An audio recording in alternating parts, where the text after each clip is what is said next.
एक राजा था जिसका नाम रामधन था। उसके जीवन में सभी सुख थे। राजा का कामकाज भी ऐशो आराम से चल रहा था। राजा के नैतिक गुणों के कारण प्रजा भी बहुत प्रसन्न थी और जिस राज्य में प्रजा खुश रहती है वहाँ की आर्थिक व्यवस्था भी दुरुस्त होती है। जिस प्रकार हर क्षेत्र में राज्य का प्रवाह अच्छा होता है। एक राजा दुखी था क्योंकि उसकी कोई संतान नहीं थी। यह गम राजा को अंदर ही अंदर सताता रहता था। प्रजा को भी इस बात का बहुत दुख था। वर्षों के बाद राजा की यह मुराद पूरी हुई और उसे एक पुत्र की प्राप्ति हुई। पूरे नगर में कई दिनों तक जश्न मनाया गया। नागरिकों को राजा महल में दावत दी गई। राजा की इस खुशी से प्रजा भी झूम रही थी। समय बीतता जा रहा था। राजकुमार का नाम नंदन सिंह रख दिया गया।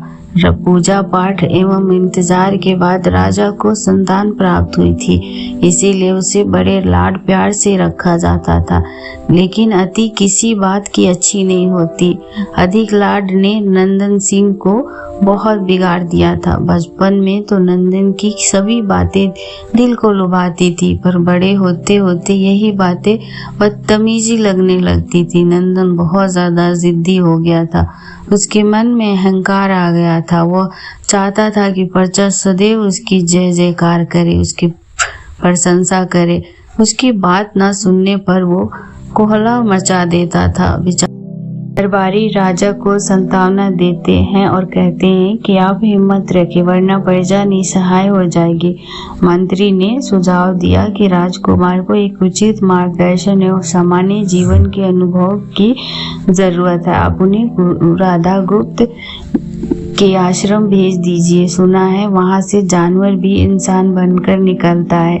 यह बात राजा को पसंद आई और उसने नंदन को गुरुजी के आश्रम भेजा। अगले दिन राजा अपने पुत्र के साथ गुरुजी के आश्रम पहुंचे। राजा ने गुरु राधा गुप्त के साथ अकेले में बात की और नंद के विषय में सारी बातें कही। गुरुजी ने राजा को आश्वासन किया कि वे जब अपने पुत्र से मिलने आएंगे तब उन्हें गर्व महसूस होगा। गुरुजी के ऐसे शब्द सुनकर राजा को शांति महसूस हुई और वो सहसा अपने पुत्र को आश्रम में छोड़कर राजमहल लौट आए।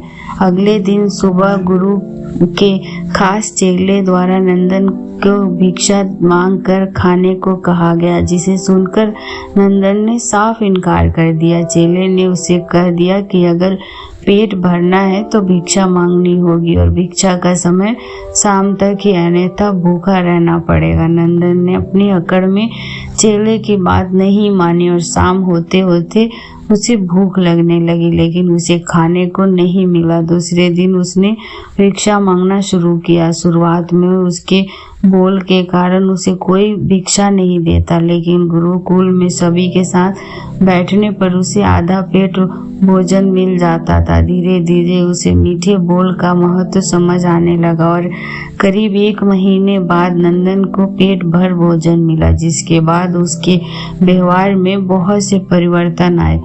गुरुकुल के सभी नियमों ने राजकुमार में बहुत से परिवर्तन किए, जिसे राधा गुप्त जी भी समझ रहे थे। एक दिन राधा गुप्त जी ने नंदन को अपने साथ सुबह सवेरे सैर पर चलने को कहा। दोनों सैर पर निकल गए। रास्ते भर बहुत बातें की। गुरु जी ने नंदन से कहा कि तुम बहुत बुद्धिमान हो और तुम में बहुत अधिक ऊर्जा है, जिसका तुम्हें सही दिशा में उपयोग करना आना चाहिए।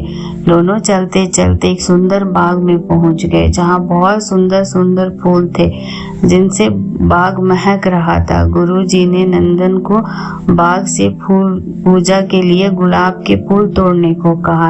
नंदन झट से सुंदर सुंदर गुलाब तोड़ लाया और अपने गुरु के सामने रख दिए। अब गुरु जी ने उसे नीम के पत्ते तोड़ने के लिए कहा। नंदन वो भी ले आया। अब गुरु जी ने उसे गुलाब सूंघने के लिए दिया और कहा, बताओ कैसा लगता है। नंदन ने गुलाब सूंघा और गुलाब की बहुत तारीफ की।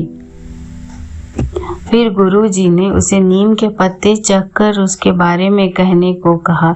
जैसे ही नंदन ने नीम के पत्ते खाए, उसका मुंह कड़वा हो गया और उसने उसकी बहुत निंदा की और जतर कतर पीने का पानी ढूंढने लगा।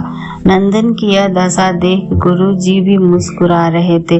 पानी पीने के बाद नंदन को राहत मिली और फिर उसने गुरुजी से हंसने का कारण पूछा। तब गुरुजी ने उससे कहा कि जब तुमने गुलाब का फूल सूंघा तो तुम्हें उसकी खुशबू बहुत अच्छी लगी और तुमने उसकी तारीफ की, लेकिन जब तुमने नीम की पत्तियां खाई तो तुम्हें वो कड़वी लगी और तुमने उसे थूक दिया और उसकी निंदा भी की। गुरुजी से नंदन को समझाया, जिस प्रकार तुम्हें जो अच्छा लगता है तुम उसकी तारीफ करते हो, उसी प्रकार प्रजा भी जिसमें गुण होते हैं उसकी प्रशंसा करती है, और तुम उनके साथ दुर्व्यवहार करोगे और उनसे प्रशंसा की उम्मीद करोगे तो वो यह कभी दिल से नहीं कर पाएंगे। इस प्रकार जहाँ गुण होते हैं वहाँ प्रशंसा होती है।